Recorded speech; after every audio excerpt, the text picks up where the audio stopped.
Järgmine kartul on siin laua peal. Ma ütleksin, et see kartul peaks olema ka, nagu võiks olla taludes. See on nagu niukene, mina pean teda rõõmurulliks, et ta nimi on tal Smile, naerusuu. Eestis ta peaks olema ka.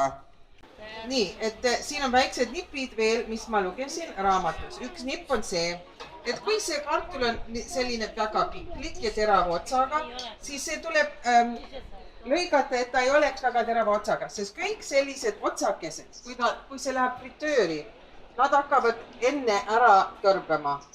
Nii et see on parem, et ei ole pikki teravaid otse. Nüüd ma näitan teile veel kord, kuidas teha frikartuleid.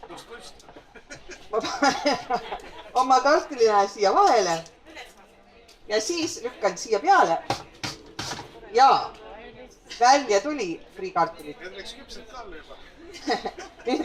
Nüüd veel nipid, mis siis internetis on, et need ei lähe otse, nad ei lähe mitte otse niimoodi oma fritööri, vaid paned nad külma vette vähemalt tunniks või võiks isegi 8 tundi üle öö olla, kui ei ole aega enam nendega tegeled, et neid võib, aga need pidid panema vahepeal vette, sest see võtab osa sellest tärklist, tuleb kartulist välja.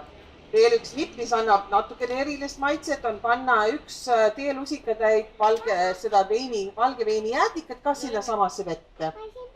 Ja seal nad peavad siis liguma vähemalt tund aega, siis vesi ära kurnama. Nüüd siin on järgmine nipp on see, et fritööris tuleb neid praadida läbi 2 korda. Alar just tegi 1 kord, ta ütles, et väga hea 1 kord, aga et saada õieti krõbedaks, see siht on, et väljaspool on krõbe, seespool on pehme. Et siis tuleb esimene kord natukene madalama temperatuuril, kus 3-4 minutit ja siis võtta sealt fritööris välja. Ja nad peavad jahtuma ja siis teist korda uuesti panema fritööri.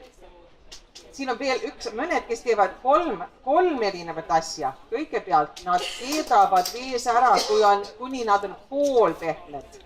Siis nad jahtuvad ära. Siis pannakse esimene kord fritööri, jahutad maha, siis teine kord fritööri. Nii, siin on veel väga hea võimalus, et kui tahad külmutada, no kui kellelgi on väga palju kartuleid, sa ei pane oma kartulit sügavkülma niimoodi, eks. Ega keegi ei pane sügavkülma oma kartuleid. Ei, aga et kui võtad need kartulid ja keedad pool valmis, jahutad maha, siis paned see esimene kord fritööri, mingi 3-4 minutit, jahutad maha, siis nad on juba valmis minema sügavkülma.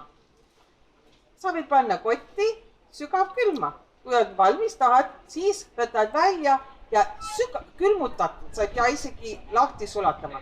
Külmutatult lähevad teist korda fritööri ja ongi jälle frikartul täitsa valmis. See on porgandi vein, jah?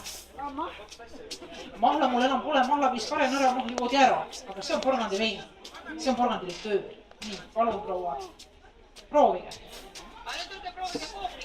Just, peedikooki on ka veel, kes veel proovinud ei ole.